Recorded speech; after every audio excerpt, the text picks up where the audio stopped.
Just going to give it a minute or two for everyone to join, and then we'll get started. Thanks, everybody.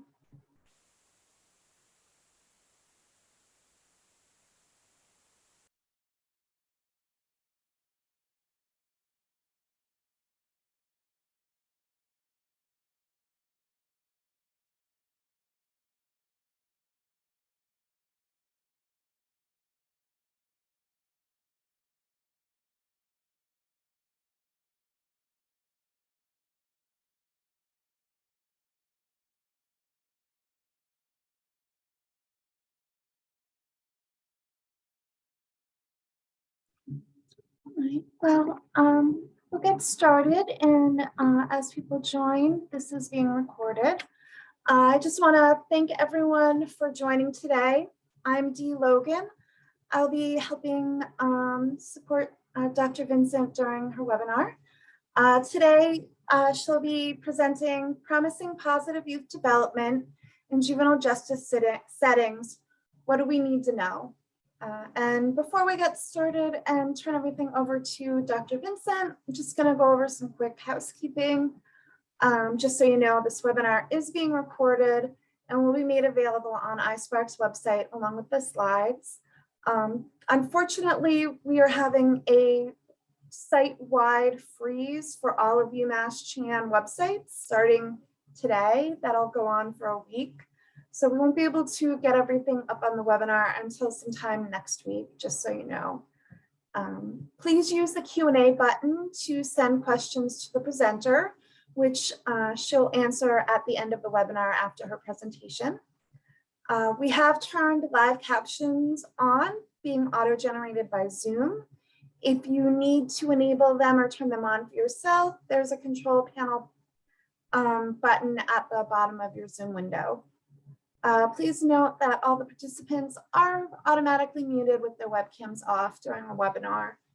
If you experience any problems, you can email me at deirdre.logan@umassmed.edu or send a question through the Q&A.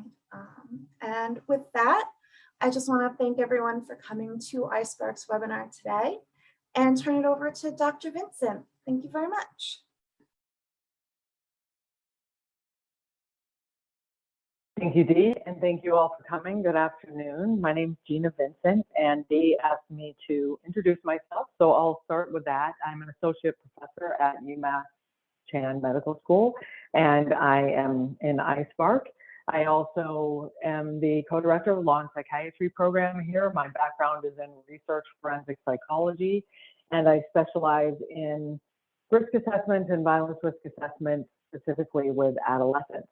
I have had the great pleasure of the last 10 plus years. I don't want to age myself, but I think it's been at least 10 years working with juvenile justice agencies around the country in their screening and assessment needs, primarily around how to implement risk assessment and risk-need-responsivity based case planning in a way that's going to help protect public safety, reduce recidivism, and help youth to get out of the system much faster and lead productive lives. So I've had a lot of experience working with agencies, and I try to use my research to help inform that work and vice versa. And I can say there has been a lot of exciting developments in juvenile justice in the last 15 plus years. We've seen reductions in incarceration rates, significant reductions in incarceration rates, reductions in adjudications and even arrests, and that was starting even before COVID, I have to say. And we've also seen a lot of policies that have embraced evidence-based practices. We've seen juvenile justice agencies implement uniformly valid risk assessment or mental health screening instruments to make better decisions about kids. We've seen increased diversion and diversion policies and programs. And much of this is thanks to several organizations that have funded this kind of work: Annie Casey, MacArthur Foundation, OJJDP, and more recently NIJ, and a number of advocate groups who are very invested in working in juvenile justice. What I'm going to talk about today is probably one of the newer areas of reform. It's still new in the sense that we're still trying to figure it out, and that is how to promote positive youth development in juvenile justice settings. This has been having increasing popularity, I would say, in at least the last 10 years, roughly. Many individuals are embracing positive youth development. Many juvenile justice agencies are getting their staff trained in this model. And in general, it seems like a very good thing to do. There's still a lot of questions around how to operationalize this. And much of what I'm going to present today is around how we're going to operationalize this in case planning specifically. And I will be talking a fair bit about a study that I have recently had funded, and I'll introduce that and my co-investigators in a minute, from the National Institute of Justice, where we're looking at really trying to we're answering research questions to try and inform juvenile justice agencies around how to really operationalize positive youth development in case planning. So I'm going to be talking about that study a fair bit. The study is still in progress, so I'm going to give you all information about what we know to date based on other research, and hopefully this is going to be a teaser of what's to come in another year or so when we've got all the study completed. So for those, I'm assuming most of you have heard of positive youth development. This is an approach came largely from other youth serving agencies and I believe education. It's an intentional pro-social approach that engages youth within their communities, schools, organizations, peer groups, and families in a manner that's productive and constructive, recognizes, utilizes, and enhances young people's strengths, and it promotes positive outcomes for young people by providing them with opportunities that will help foster positive relationships, help them build leadership skills, and help them engage in their community, essentially. Now, Jeffrey Butts, who I am sure most anyone on this call has heard of, has done a lot of work in writing and training around what he's referring to as positive youth justice.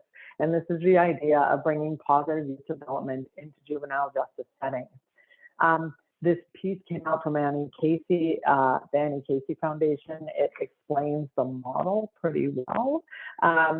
And he really talks about how this model applies lessons from the science of adolescent development to routine practices of youth service organizations, particularly juvenile justice in this case. And there's two core assets of positive youth justice. One is about learning and doing. So we want to teach youth how to develop new skills, how to engage in new roles and responsibilities, establish self-efficacy and personal confidence. The other is attaching and belonging, and that's where we kind of want to help them become an active member of social groups, increase engagement, and so on and so forth. Now, it is sort of described as a model. It's not, as he states in here, it's not a program. It's really a philosophy around how we work with youth. How we work with youth, how probation officers work with youth and agencies work with youth largely comes down to what we call case management. So how are they working with them to reduce their risk? How to get them out of the system sooner? And there's still a lot of questions around how do we operationalize this in that case management context. So that's what we're going to be focusing on today. I will say that I have trained many juvenile justice agencies and staff around case planning, as have many of my colleagues. I know several other groups who do case planning, and essentially what we do is we say one way to increase positive youth development is to leverage their strengths. And when you're building SMART goals and objectives, try to leverage their strengths in those so that they'll have better success. And another thing we say to do is try to engage them in strengths-based services to some level. But aside from that, we really don't have a lot of recipe or guidance around how to do this, especially when it comes to how to integrate it with the Risk-Need-Responsivity approach. I'm assuming most of you have heard of the Risk-Need-Responsivity approach, so this will be a quick overview. This has been the dominant approach in justice settings for years. It came from the adult system. There's now been a lot of research in the juvenile system showing that it also decreases recidivism in that system. There's been well over 370 studies. That was in 2010. I'm guessing it's probably 450, 500 studies at this point, showing that agencies that adopt all three principles have the strongest, greatest reduction in recidivism. And I believe that the meta-analysis shows that that's an average reduction around 30 to 40%, which is nothing to sneeze at. And that includes both adult and juvenile agencies. So that's really running the gamut there. There are three simple principles. The idea is that the greater the risk of an individual for reoffending, the more we need to do with them, the more attention we need to give them. That may be monitoring, intensive services. It may be, intensive supervision, and it may, in some cases, involve some kind of placement or incarceration.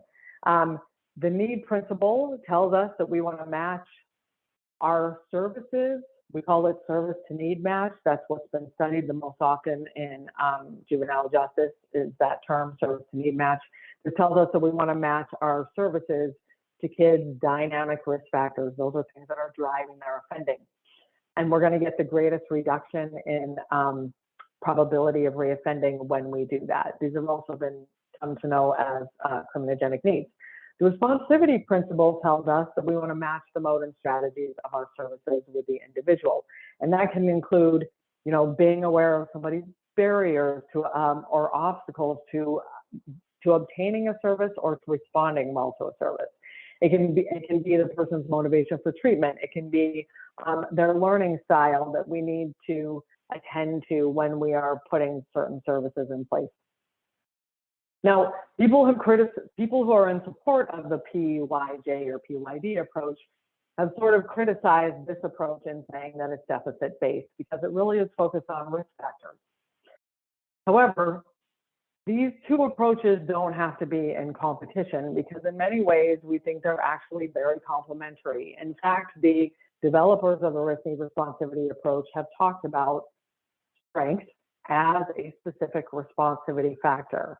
Because if somebody has strength, they're willing to engage in treatment. They may be motivated to engage in treatment. They're maybe going to benefit more from treatment. And that actually helps with case planning to take those things into account. So as Brown et al. Pointed out, there's actually 15 principles of risk-need-responsivity, and they talk about strengths in at least 3 different ways within those principles. They discuss, first of all, the desire to turn criminogenic needs into strengths.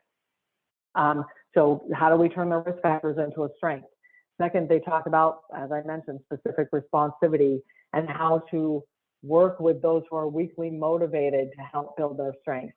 And lastly, they also talk about the need to assess strengths in order to enhance our prediction of recidivism. So the R&R approach has always acknowledged strengths. It's just not been the most pervasive part of that approach. All right, so how do we put these together and how do we implement PYD in a case management context? Well, we have a study right now. It is funded by the National Institute of Justice, and I have been working on this with my colleagues, Jennifer Steen and Josh Weber from CSG, and Rachel Peralt, who is our project director, and we've had a number of great research coordinators. And we have a number of questions here that we are looking at. First, what is the relevance of protective factors and strengths?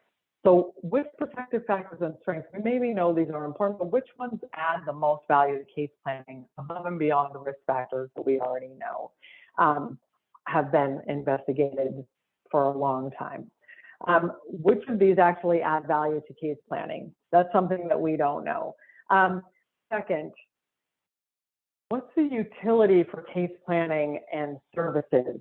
What's the utility of the PYD approach? So are there specific strengths-based services that people should be really examining and hanging their hat on when they're referring youth?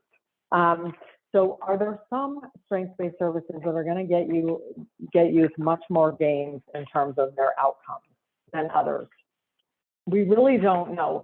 One of the biggest reasons this hasn't been investigated, and by the way, we're also curious, how do those strengths-based services operate in relation to risk reduction services? And I will give you examples of all of these terms a bit later.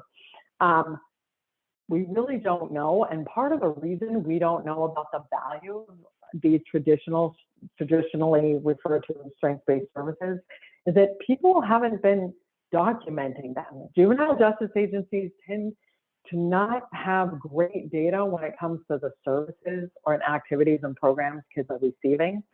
There's only a handful of juvenile justice agencies who are capturing that information routinely in an electronic system.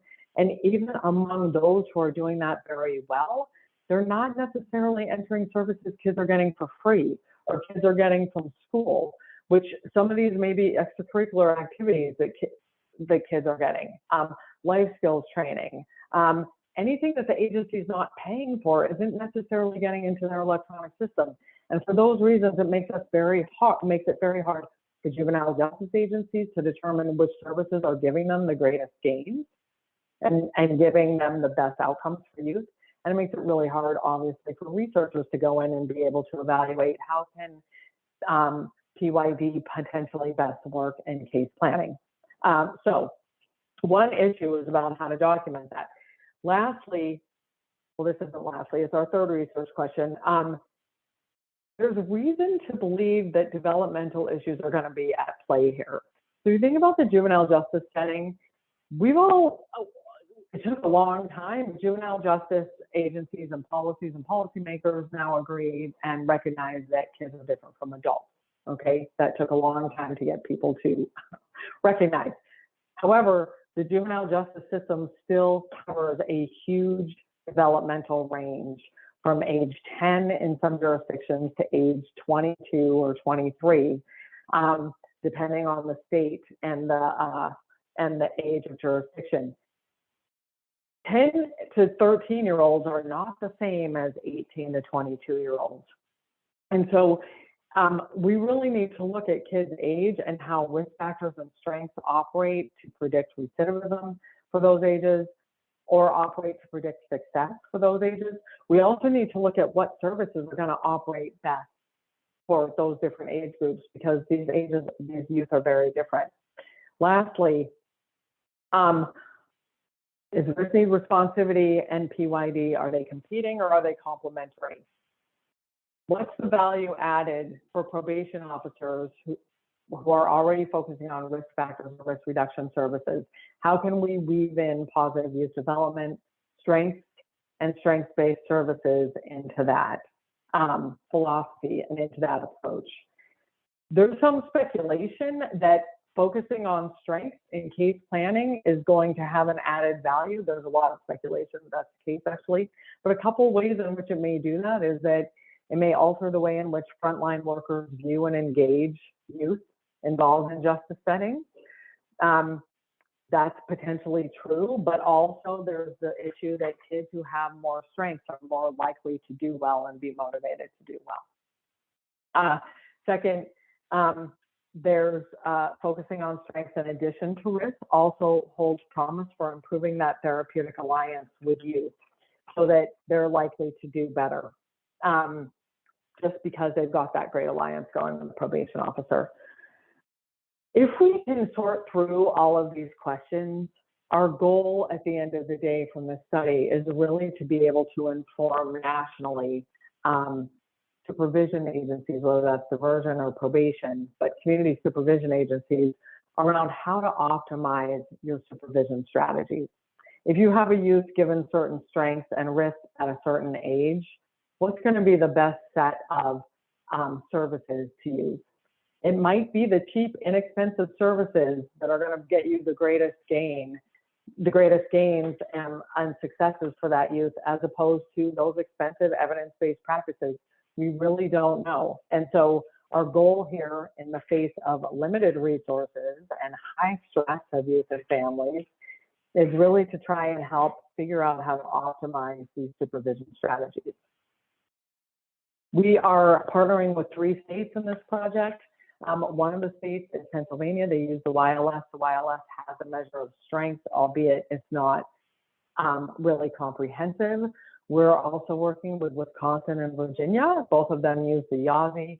The YASI is a risk needs assessment instrument that has a pretty extensive protective factors measure, which I'll get to in a second.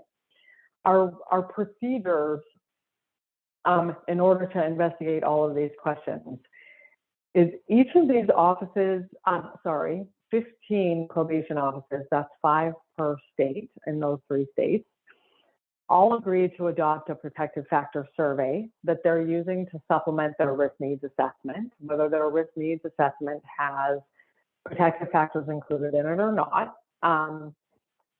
They all do to some extent.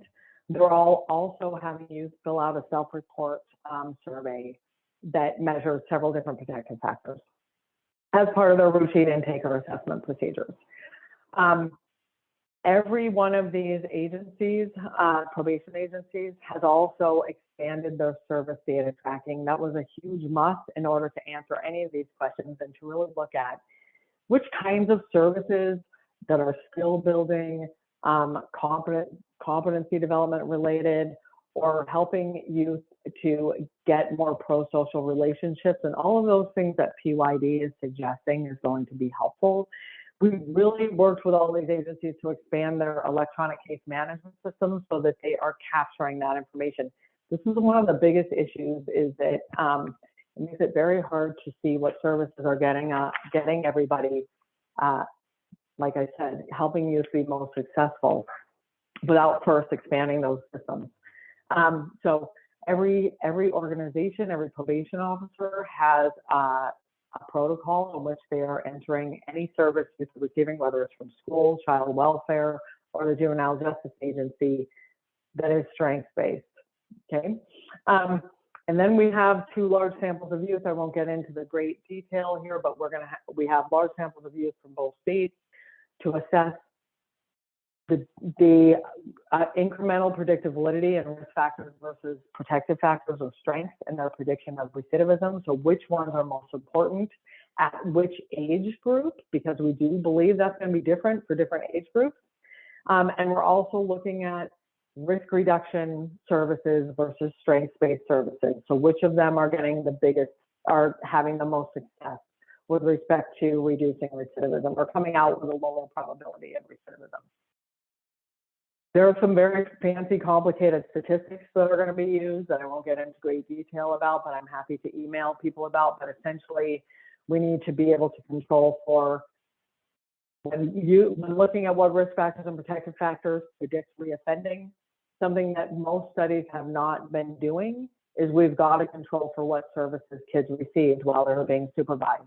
So we've got to be able to control for all the interventions kids received in order to really isolate the effects that we're getting from strengths and risk factors.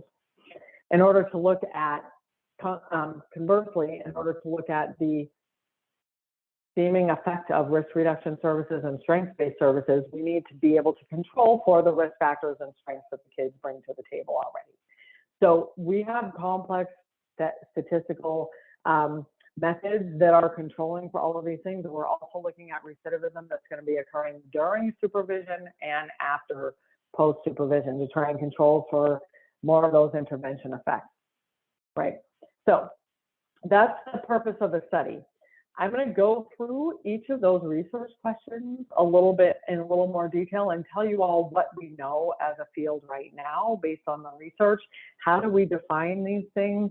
And how, what's my best guess around how to use this information today? First, I want to define protective factors and strengths and what is their relevance. So this is very complicated. When you start getting into this research, this is what is considered a strength or a protective factor is really not that straightforward. And in fact, I'm going to break it down here, but if I were working with a probation office, I would not get into all of this minutia with them at all, because it would probably make their heads explode. And I'm not sure at the end of the day how much all of these different nuances matter in practice. That's an empirical question. But Farrington and colleagues talk about promotive factors, and they've been talking about that for a long time. And there's a very specific definition to what is a promotive factor. That's a variable that predicts a low probability of offending, okay? if it's linearly related to delinquency, meaning people who are the best scorers on this factor, let's say high school achievement, okay?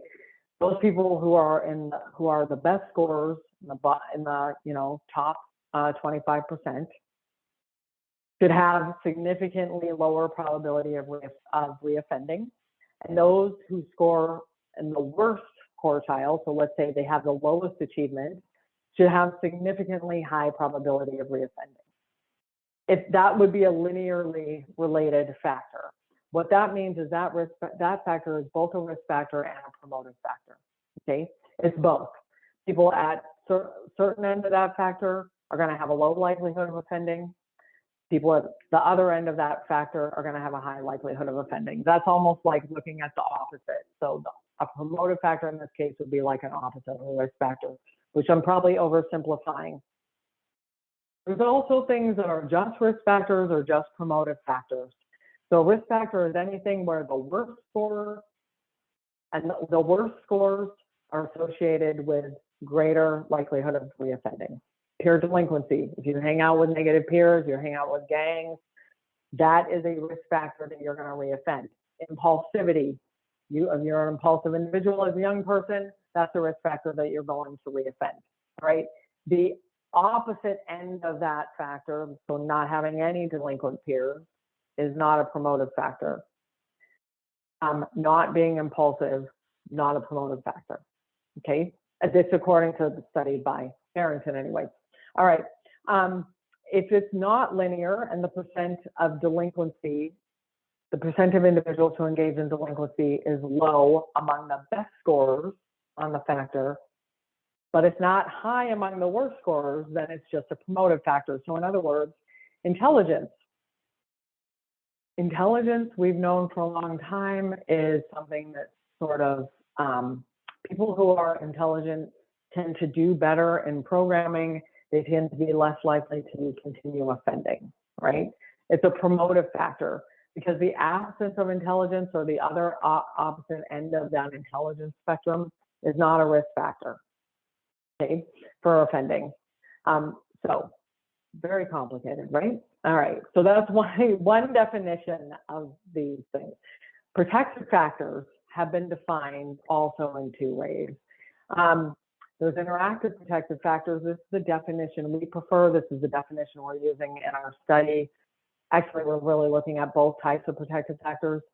These are variables that act as a buffer. So basically, a youth can have a number of risk factors, but if they have these protective factors also, it can nullify the effects of those risk factors. It kind of buffers them or protects them so that they don't go on to reoffend, right?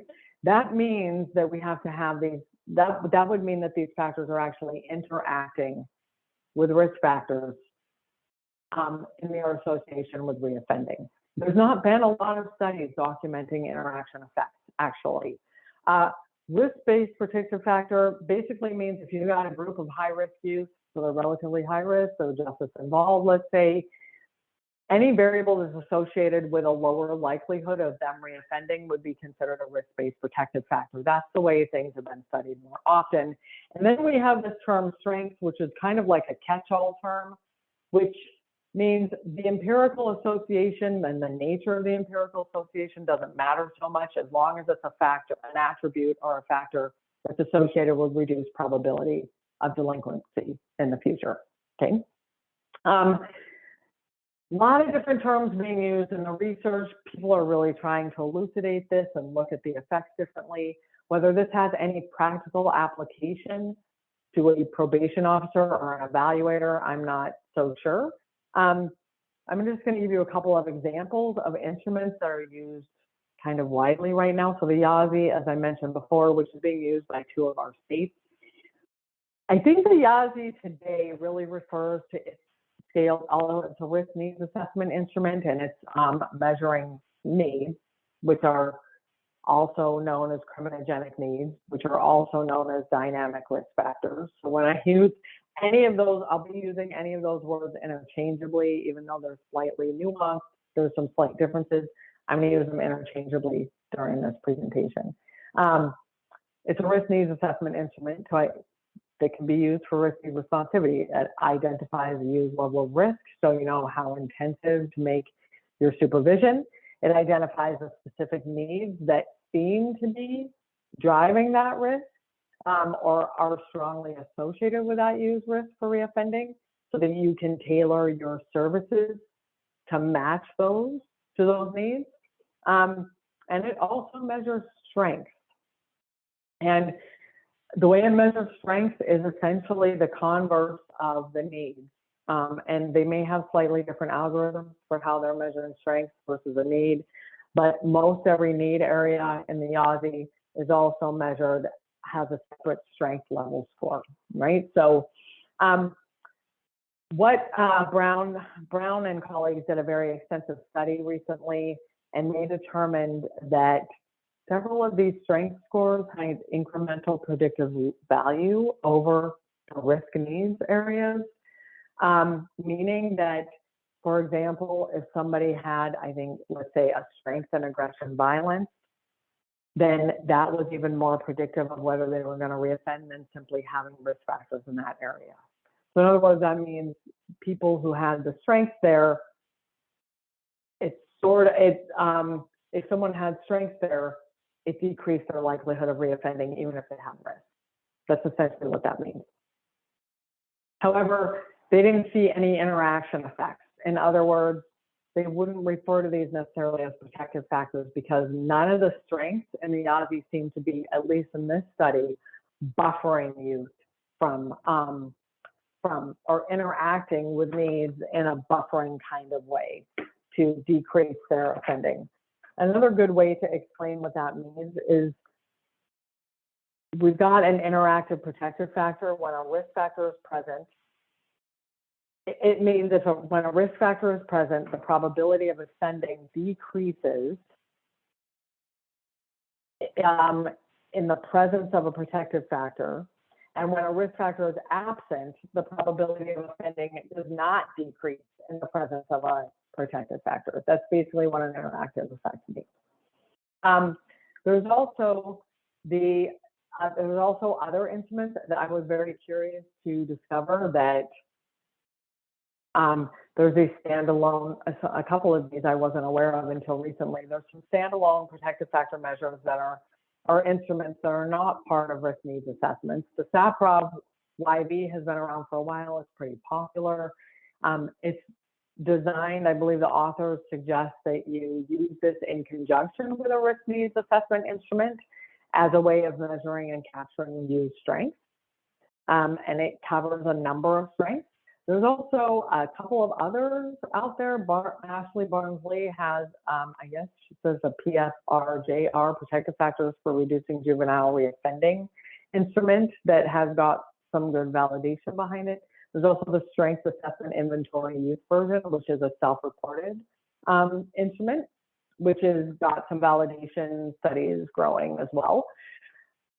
Probably the second most popular, aside from the YASI, and in the YASI, I also include the PACT and other instruments like it. The second most popular would maybe be the SAVRI. The SAVRI is a risk needs assessment instrument again. It has its own protective factor scale. And this protective factor scale has been conceptualized as a buffer, as these protective factors are intended to be buffers. As you can see, they're not the absence of risk factors, and they're not the opposite of risk factors per se. They're intended to be viewed as buffers. So if someone has high pro-social involvement, strong social support, whether that's from family or peers, strong attachments and bonds, positive attitude towards intervention and authority, a strong commitment to school, and resilient personality. Now, resilient personality, whether that's a protective factor or whether that's a personality style that's just going to do well, I'm not sure, but it's captured as a factor in there. So there's a lot of ways to measure strengths and protective factors. There's a lot of ways to define these things. At the end of the day, the question is really, what is the value added to case planning? What should probation officers do when they have this information, regardless of which instrument they use, what should they do with this information? And as I mentioned, there's still a lot of questions about that, and we think that developmental differences are going to have something to do with that. But this recent study came out from the Peterson-Badali lab. Sonia Vincent, I hope I pronounced that correctly. This lab always does amazing work when it comes to risk-need-responsivity kind of research. They did the SAPROB on a group of youth who were on probation, and they looked at whether strengths added anything to risk reduction over service to need match. So remember that service to need match is a principle of risk-need responsivity, basically saying that if kids get their needs, meaning their dynamic risk factors addressed, their recidivism is going to be reduced. Their likelihood of recidivism is going to be reduced. They look to see if strengths had any added value in prediction of recidivism above and beyond service to need match. And they looked at it in a couple of different ways, both as a mediating variable and moderating variable. And what they found is basically the more strengths youth had, the more likely they were to have a high service to need match. In other words, the service to need match was strongly associated with reduction in recidivism, or lower probability of recidivism, I should say. So that's the need principle. And the kids who had more strength just had higher match. Strength in and of itself were associated with a lower probability of reoffending, but it seems that that relationship was largely driven by the fact that kids who have strength go to more services and do better in services and access services. All right, so the conclusion there was that strength is really a responsivity factor. What that means for probation officers is probably very similar to the way that they're being trained now, is to consider strengths when you're thinking about what services this youth is going to be willing to attend. How engaged are they going to be? These are the kids that might go to the more intensive ones. These are the kids that might be willing to go to the voluntary services and stay engaged, and so on and so forth. In the NIJ protective factor study, as we're calling it, we're adding several protective factors that the research indicates should have strong effects that are not necessarily captured in every risk needs assessment instrument that's measuring strength. That is, we're looking at pro-social identity, pro-social engagement. These are all also consistent with the PYD approach. Pro-social identity, pro-social engagement, social skills and supports, and self-control and self-efficacy. So as I mentioned, one of the questions is, what's more important for decreasing the likelihood of somebody's reoffending? Is it enhancing their strengths? Should we ask probation officers and other people who are involved in programming or supervising diversion programs, whoever's working with you, should we be asking them or suggesting to them to enhance strengths, or to try and reduce risk factors through the need principle, or both? And does it make a difference depending on the age of the youth? Well, the research would suggest that what I have in here in purple is going to have the biggest impact on young kids, so age 12 to 14, that focusing on reducing aggression, reducing their negative peer group, the lack of parental monitoring and discipline, and commitment to education, focusing on those risk factors, and focusing on building their pro-social identity and their social skills and positive peers. Those are likely to have the biggest impact for young kids. And whereas for older kids, we expect it's going to be more about teaching self-regulation, getting them engaged in school and work, working on their attitudes, okay, their attitudes towards crime. All right. Strength-based and risk reduction services, and I'm going to go another 10 minutes and then stop. Unfortunately, there's much less to say about this than there is about protective factors and strengths. So as I mentioned, another question was, given the type of youth and their risk and strength profile, what should we be looking at? Risk reduction services and strengths-based services, or both? And are there specific risk reduction services and specific strengths-based services that are going to get us the greatest gains? So if you're a probation officer and you're a youth and a family with limited resources and time, how do we optimize this so that we know here's probably the best strategy for you, by taking all of these things into account and having both PYD and R&R at play, all right? We're not going to look at service to need match in the study, and we know how important that is. It's something for a later date, but I do want to define what these services are. And I will say that just defining risk reduction versus strengths-based services is a challenge. There's a lot of overlap here. It's also the case that some studies have found that strengths-based services work because they are actually reducing kids' risk factors. So the definition we're going with now, and we are going to engage some additional experts to help us with this. And in fact, if any of them are watching, you might be hearing from me asking if you can help us to delineate the differences between risk reduction and strengths-based services. But our working definition is that any service designed to address or treat a dynamic risk factor, otherwise known as a need, or to focus on reducing risk factors to prevent recidivism is going to be a risk reduction service. So that's generally anything CBT-based or behaviorally based, family services to improve conflict and improve parenting, to reduce conflict and improve parenting practices, substance use treatment, anything aggression related, so ART, anger management, gang-related interventions. There's a lot more to a lot of the EDPs are considered risk reduction services, obviously. So anything that's basically designed to target a risk factor. Strengths-based services, on the other hand, would be defined, we believe, by the PYD approach as a service promoting competence or skill building, promoting pro-social engagements, and that may include civil responsibilities, social responsibilities, getting engaged in school, getting engaged in church, what have you, or anything that is improving pro-social attachment. So remember again, back to what I mentioned from Jeffrey Bucks's piece that came out from the Annie Casey Foundation, that the goal is to improve attachment and belonging and to improve learning and doing. So services that are targeting those would be considered strengths-based service.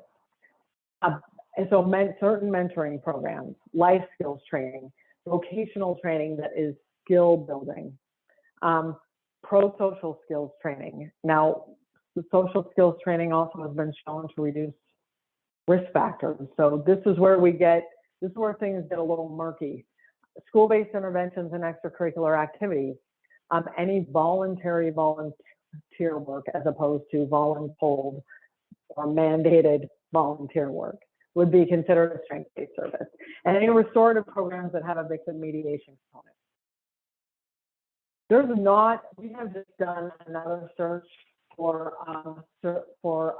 studies that have looked at the impact on recidivism of strengths-based types of services after taking risk factors, and other things into account in juvenile justice context, and we really have not found many studies that have done this at all. There are studies of specific programs, but those programs generally are peppered with both strengths-based approaches and risk reduction approaches. This is an amazing study that I found from the Crossroads study. Of course, a very good, excellent group of researchers. I would be very interested if any folks who are watching this webinar know of other studies of the association between strengths-based services and attending strengths-based services and recidivism. I'd be very interested in hearing about those articles so that we can get them. I mean, there are some older ones, certainly, but most articles that look at strengths-based services, it's not in juvenile justice populations. And and they're big programs that are involving more than just strengths-based services. So anyway, long story short, this is from the Crossroads study, and the researchers examined among kids who were juvenile justice involved. Some of them were only minimally juvenile justice involved, and others, got much deeper into the system. Among these kids, they looked at their participation in school-based extracurricular activities. This was a longitudinal study, so kids reported their participation in these activities every 6 months over 3 years, right? They weren't mandated to do these activities. This is basically like what the kids wanted to do. And then they looked at the kids' self-reported delinquency. Long story short, again, because it's a longitudinal study, allows them to look at direction of relationships. What the researchers found and concluded was that justice-involved males who engaged in more delinquency were less likely to participate in extracurricular activities rather than the other way around. In other words, it's something the youth is just deciding what they want to do, basically. It's not court mandated. The kids who engage in delinquency were just not likely to engage in these strengths-based services. Among kids who did participate in these extracurricular activities, the activity itself didn't seem to affect their delinquency in one way or another. Now, this is just one type of strengths-based activity. The researchers looked at both the intensity of the activity, so how often kids were doing it, and the types of activities they were doing. And basically, in sum, the relationship seems to be that kids who are drawn to extracurricular activities are also those who are not engaging in a ton of delinquency. Okay, it's not that extracurricular activities were reducing kids' delinquency. All right. So our second research question, what matters most for lowering the likelihood of reoffending, and does that differ based on developmental period? Again, we're going to be comparing strengths-based and risk reduction services, recognizing there's a lot of statistical controls we need to do here because we need to control for kids' risk and strength factors. And again, we have our basic hypothesis based on the developmental research to date is that these risk reduction programs are going to work best for older kids. So we're talking about age 16, 17 and up, because these are designed for kids who have a certain level of cognitive ability. And the strengths-based services are going to get the most impact for the younger kids.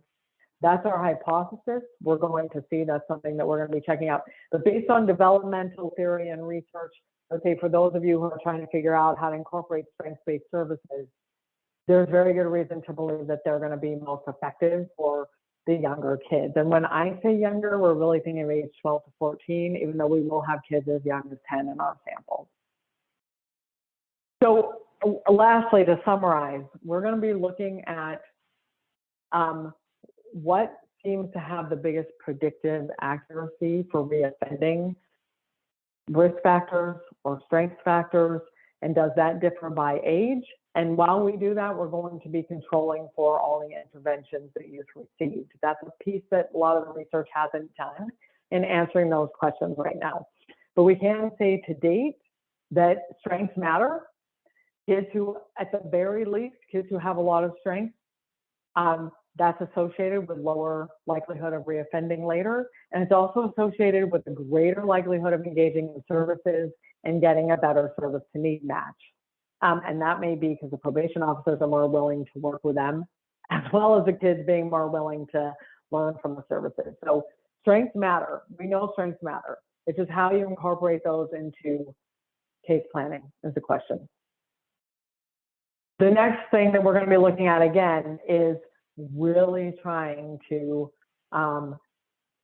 examine the nature of the association between strengths-based services and risk reduction services with respect to recidivism, depending on the kid's developmental stage and their risk and strength factors.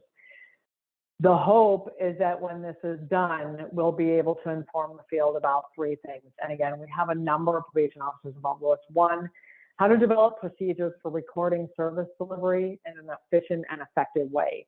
This is something that, this is an area where many of them are trying to improve. And until we improve that data tracking, it's going to be harder and harder to answer a lot of these questions about PYD, or even about which services are worth your money, frankly.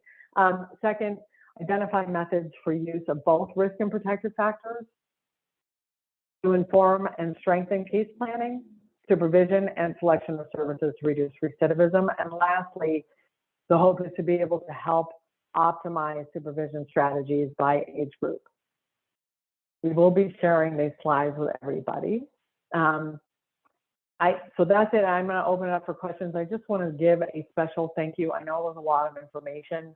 I'm trying to weave together what do we know today, which isn't a ton, with what are we asking in this study. A special thank you to all of our state partners, all of the probation offices that are working with us right now on this, and the individuals, especially who are helping us with that data capture and getting that to us, because it's not been any small job. So I want to do a special shout out to all of our partners on this slide.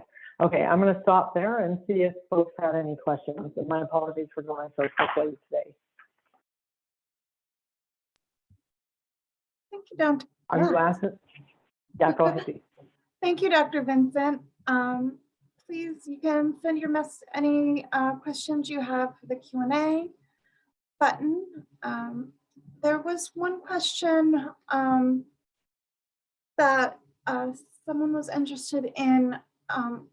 How are the preferences and opinions of youth included in planning for in case planning? Do they get a say at all? You're muted. Sorry about that. Could you re-ask that question, because I missed just part of it? Sure. So do youth in the juvenile justice system, when case planning is being done for services or supports, do they get a say in anything, or is it all prescriptive? Thank you for that question, because I neglected to say this, in part because I could not find my notes, and I still can't find my notes. But when I was mentioning that there's two ways in which I think right now what we hear from probation officers and what we see in our own training and what I see in some of my colleagues' training that they give for case planning, there's two ways in which people are trying to weave in some aspects of PYD. One of them is to leverage kids' strengths in motivating them to complete some of the goals and objectives. So the objectives may be set up in a way that's going to capitalize on a youth strength, so youth will be more motivated to do it. So for example, if you want a youth to learn how or engage with more positive peers and develop more positive relationships in their life, and that youth is really good at basketball and that's something they really enjoy doing, then you encourage them to learn how to identify other kids that they can play basketball with, for example, and that's something that they would be motivated to do. That's one way. The other way, which gets to your question too, is using a collaborative approach in the whole case plan, the whole build of the case plan. So the youth and the family, ideally the family, but definitely the youth should be engaged in that build and how the case plan is built. You know, I suggest motivational interviewing techniques be used to help them see, you know, these are the need areas that are popping up for you. Do you recognize, or do you agree that these are maybe causing you to continue getting in trouble? Can I help you work on these? And then you develop that plan together with the youth. Now, you don't have to use buy-in from the beginning. You're less likely to be successful in that plan. So yes, that collaborative approach is really important. It's also important, though, that the plan still be driven by the kids' needs. So there's an art and a balance to trying to do both of those things at the same time. And that's the same, that's really the same for any populations that we work with, right? I mean, that we train staff with. So case planning in community mental health setting is sort of the same approach. It's the same idea, the same approach. Great question. Thank you. So we were curious if anything was different, or if there was a different approach if the youth or young adult has a mental health condition, how that plays into case planning or preventing reoffending. Yeah, that's a great question. A great question, and I didn't go there because there's a whole conversation in and of itself, but the R&R model, the responsivity principle is really the principle that addresses mental health. And mental health can be viewed in a couple of different ways. One, it can be, we're referring to as a targeted responsivity factor. What that means is some people may have mental health conditions that are maintaining and underlying their need areas, which are risk factors. So for example, PTSD is a good example of that. A person who really has PTSD or has significant trauma history may have trauma-related reactions, in which if somebody is talking to them or coming at them, that individual may perceive them as being hostile or out to get them, and that's going to cause a certain type of reaction, which often is aggression. So a PTSD condition may result in aggression or more frequent aggression, and that's going to underlie some of those need areas like aggression and violence, personality behavior traits, and so on. And so it needs to be addressed in the case plan in order to obviously help this youth or individual make any headway. There's other types of mental health conditions that may be completely unrelated to risk. They're not increasing the likelihood somebody's going to offend, but it may just interfere with one's ability to benefit from other treatments. So if someone's really significantly depressed and they're not motivated to go anywhere or even leave their house, or they're really anxious and they're not motivated to go anywhere, it would be really hard to put certain types of treatments or programs in place for that person. So in that case, that's another area where mental health would need to be addressed. So mental health factors in two ways, but they're both considered part of that responsivity principle.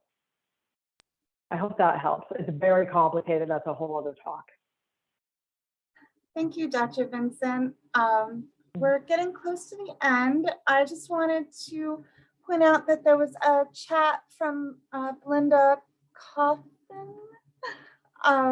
message talking about she's a special education teacher in a detention center and previously in a youth development center. She was saying that interventions at the school level would be extremely helpful. Community service providers are part of the school community to increase buy-in from the youth.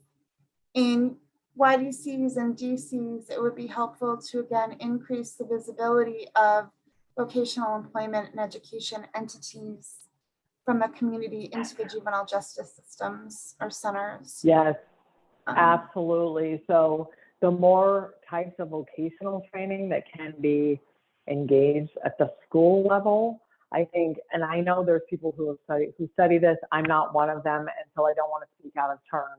But there's every reason to believe that if youth are achieving in vocational training as opposed to underperforming at your traditional high school, that's going to have a big impact on reducing the likelihood of delinquency for so many reasons. Some of them being boosting confidence, but others being skill development, being able to get a response, being responsible and getting a job. There's just all kinds of ways in which the school system could help that. The school system also would benefit a lot from a conversation around risk-need-responsivity and the fact that most youth are not high risk and most youth don't need to go to juvenile justice settings simply because they're acting a little bit delinquent. There's a whole lot that I would love to do with schools. Some schools get this and some don't. Yeah, so I couldn't agree with you more. And the PYD approach, I think, is largely has a lot of value in school settings. Thank you. Okay. Thank you so much, Dr. Vincent, and thank you everyone for attending today. When I end the webinar, there will be a survey to pop up. We'd really appreciate your feedback. What you thought of the webinar today would be great. And please be on the lookout for future webinars. And thank you so much, everyone. Have a great day.